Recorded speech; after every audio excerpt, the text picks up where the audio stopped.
Hi guys, welcome to my YouTube channel. Here I am back with another informative video. So the topic of discussion is the secret tax loopholes millionaires use. Explained simply. So tax loopholes that rich use to pay zero taxes includes the rich people deserve to pay less taxes. That might sound insane today, but if it is true, if you think about it from a certain perspective, whether you think this is the right way things should be or not, the tax system is set up in a way where you can take advantage of the incentive the IRS is providing for you. It's a system, and like most systems, if you understand the rules, you can maximize your value.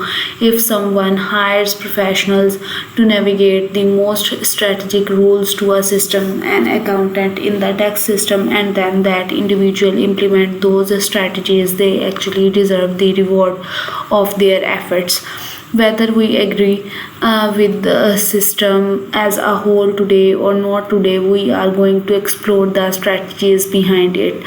Here we have the table of content. The first point in the table of content is the strategies the wealthy are using to pay zero taxes today.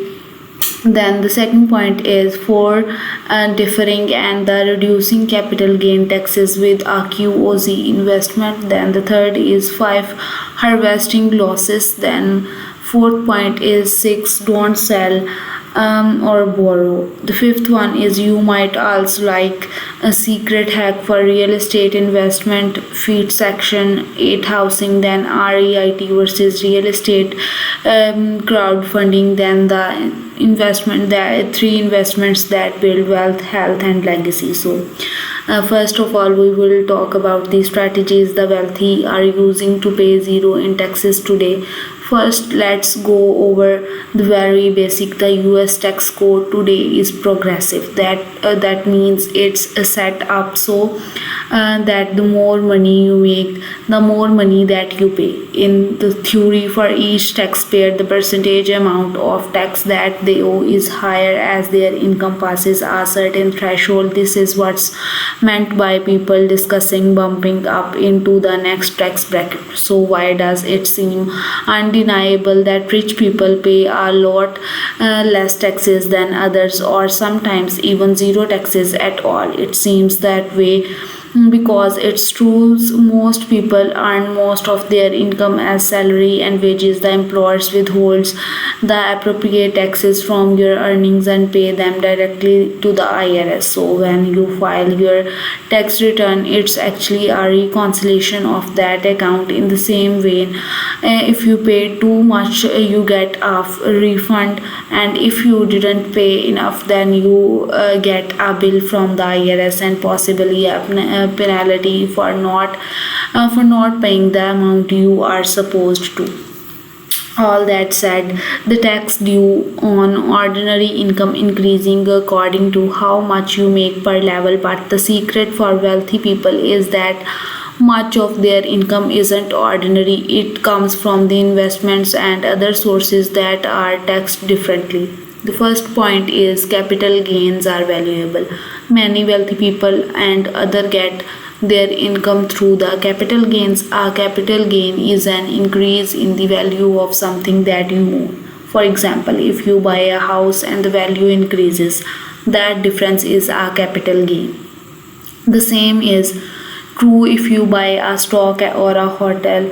Even if a value of those assets increase, in that reflects a capital gain. These gains are subject to the income tax, although at lower rate than imposed on ordinary income. For example, a very top tax bracket for the income in the US for the wages is 37%. The same amount of money obtained as a long-term capital gain has a maximum level of 20%. If you see the difference right there on the numbers straight out of the gate right away, that's benefit. You could save almost half the tax obligations if your income is a capital gain instead of an ordinary income. Again, wealthy people make most of their money, typically from the capital gain, so they are saving almost half on the taxes right out of gates. But if gets even better, since they are ways to delay and even avoid paying that taxes. The second point is delaying and avoiding taxes. Suppose you buy real estate and value increases during the time that you own the asset. If you have owned the property for 1 year, for over 1 year, the increase in the value is considered a long-term capital gain, which is eligible for a lower tax rate as that status of a long-term capital gain, because that value is still in the asset.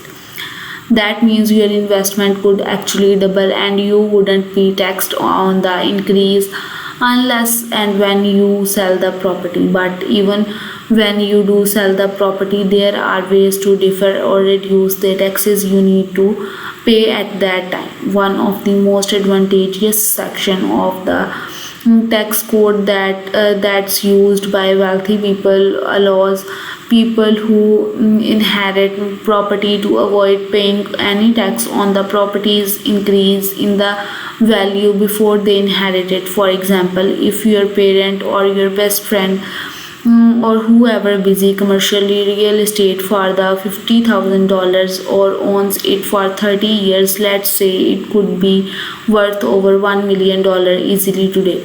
If that person then sells it, they could pay 20% of the value increase, which would be about $190,000. Instead, if the owner then bequeath if it to someone, that person inherits that asset at the stepped up value, which is the value that they received that asset at that time. So the new owner doesn't owe taxes on the value until they sell it. So that's a pretty drastic way of pushing those taxes back while they are owned at some point, moving the back generationally, and the huge gaps in time, even decades, delay that taxes significantly and maximizes it using the stepped up basis approach. Another incredible advantage of the tax code in using the 1031 exchange. Then the third point is compounding the savings using 1031 exchanges. Suppose the owner of that commercial real estate property holds on to it for a few years and then decides that they don't want to own a shopping center anymore, but instead would prefer, let's say, multifamily or the industrial. If they sell that shopping center that they were given and then go and buy an industrial complex, they will need to pay capital gain on the appreciation if there was some of that shopping center that they experienced and benefited from. Instead, what they can do under the 1031 strategy is execute the 1031 exchange, which is also called a like kind exchange. This allows them to swap that shopping center that they got for the industrial complex or any other investment property it performed correctly. With the use of an accommodator and things that maintain compliance for you, you can allow the investor to defer payment of the capital gain taxes by reinvesting the entire proceeds from the sale into the replacement property. Not surprisingly, the IRS has definite and very strong rules governing the use of the 1031 exchange. For example, the investor must be qualified intermediary, as mentioned before, to manage his entire process. So don't try to do this at home and the maneuver through this difficult process without guidance and without a professional. The 1031 exchange is also subject to strict timelines that the IRS has identified, and the investor may not have access to the proceed. So the exchange are also subject to very strict timelines under which the things have to happen, like identifying the property and the sale to be completed. In addition to this, the investor may not have access to the proceeds of the funds funds during the entire process. These are extremely important notes. However, if 1031 is executed accordingly to the rules to the letter of the law, this option can allow the investors to leverage their earnings more fully without paying taxes at that time. Moreover, since it's okay to conduct sequential exchanges, as savvy investors can actually continue deferring the payment of any capital gain taxes semi-indefinitely if they know what they are doing, and if this is done correctly over and over and over again, this might culminate in them eliminating of the taxes when they then give this property to their heirs. Do you understand the massive benefits of this strategy? If adhering exactly to the IRS code, the IRS builds these advantages into the system to incentivize you to operate and invest in certain ways. So things like 1031 exchange advantages are huge because they are given to us directly from the IRS. Additionally, using a 1031 exchange also permits the investors to defer payment and of any depreciation. Recapture depreciation is an amazing tax deduction, and it allows taxpayers to reduce their tax obligations that year or the subsequent years by recovering the amount spent to buy the asset from the beginning. For example, commercial properties can be deducted over 27.5 years or 39.5 years depending on the property type. However, if the investor later sells the property at a higher value, they must repay the depreciation deduction that they took. The 1031 exchange defers this capture as well, so they can be used together to maximize your strategy with the IRS tax code. Additionally, there are some newer strategies that are emerging as well. And the fourth one is deferring and the reducing capital gains taxes with a QOZ investment. In 2017, Tax Cuts and Job Act added another opportunity for the investors to manage capital gain obligations they incur like 1031 exchanges. These investments must be carefully planned to qualify for the benefits. The Qualified Opportunity Zones or the QOZs are geographic areas that the government has designed as needing increased investments from the investment community for the real estate investors. Temporarily, investors could eliminate capital gains altogether by investing eligible gains in these qualified opportunity zones, and while that provision has already expired, investments in such projects can still earn tax-free profits for the investor today. Then comes the harvesting losses. Despite all these tools we've outlined so far, taxpayers may sometimes still have gains subject to the tax levies, and that's where the next strategy comes in: harvesting your losses. If you have losses along the way in your investment career, these can be used to offset the gains that you've received with that loss that you've incurred. In fact, capital losses that might incur the can even offset ordinary income as well as subject to some limits, but it can if done correctly. If you have a loss that's more than the gain that you need to offset, you can carry that balance forward into the future year. So investors can then use business losses as well as capital losses to reduce their tax obligations. For example, suppose you operate a business and you incur losses along the way. In that case, you can roll the excess loss forward to another year. When you have a high taxable income, typically you cannot do the same with ordinary income, which highlights another advantage for the wealthy. that they regularly implement in their tax strategies. Speaking of a wealthy doing things differently, what do they do when they are ready to get some money out of their assets? Well, most people sell their assets when they are ready to get some money out of. But the next strategy is not about selling. The sixth point is don't sell or borrow. If you are an investor and you want money out of your assets, you don't actually have to sell, in which case you would incur the taxes associated. Instead, do what do the wealthy do. Wealthy people can borrow against their assets and their portfolios. This asset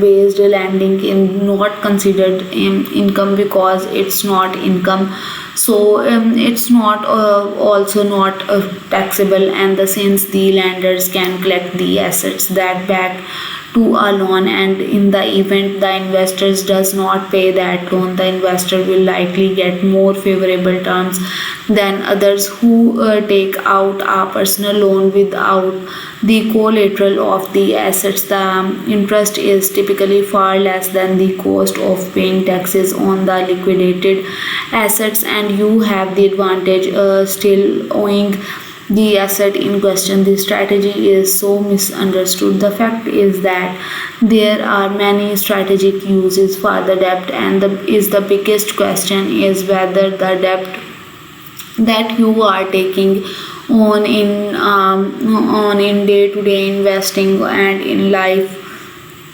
is good debt or if it's a bad debt. Wealthy people use debt as an entire strategy on their own. So to outline some of the most strategic ways you can use debt to your advantages, and if we have an entire video outlining how billionaires use debt to grow their net worth consistently. We looked into how the world's wealthiest people use debt to make even more money along the way strategically. So here the point we have missed is, not surprisingly, the IRS has definite and very strong rules governing the use of the 1031 exchange. For example, the investor must use a qualified intermediary, as mentioned before, to manage this entire process. So don't try to do this at home and the maneuver through this difficult process without guidance and without a professional.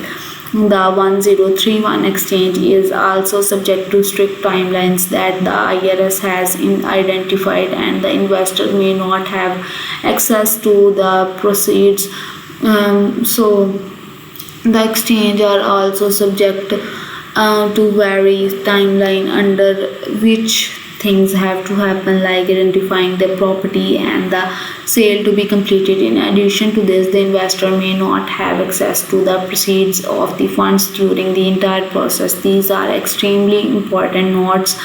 However, if 1031 is executed according to the rules of the letter of the law, this option can allow investors to leverage their earnings more fully without paying taxes at that time. Moreover, since it's okay to conduct sequential exchanges, a savvy investor can actually continue deferring the payment of any capital gain taxes semi-indefinitely if they know what they are doing, and if this is done correctly over and over and over again, this might culminate them eliminating all of the taxes when they give this property to their heirs. Do you understand the massive benefits of this strategy if adhering exactly to the IRS codes? So if you are adhering to the IRS codes, the IRS builds these advantages into the system to incentivize you to operate and invest in certain ways. So things like the 1031 exchange advantages are huge because they are given to us directly from the IRS. Additionally, using a 1031 exchange also permits the investors to defer payment and of any depreciation. Recapture depreciation is an amazing tax deduction and is allows taxpayers to reduce their tax obligations, and it allows taxpayers to reduce their obligations that year or subsequent year by recovering the amount spent to buy the asset from the beginning. For example, commercial properties can be deducted over 27.5 years or 39.5 years depending on the property type. However, if the investor later sells the property at a higher value, they must repay the depreciation deduction that they took. The 1031 exchange differs this capture as well as so they can be used together. So that was all about the topic. Hope this will have been beneficial for you. So do subscribe the channel for more videos. Thank you.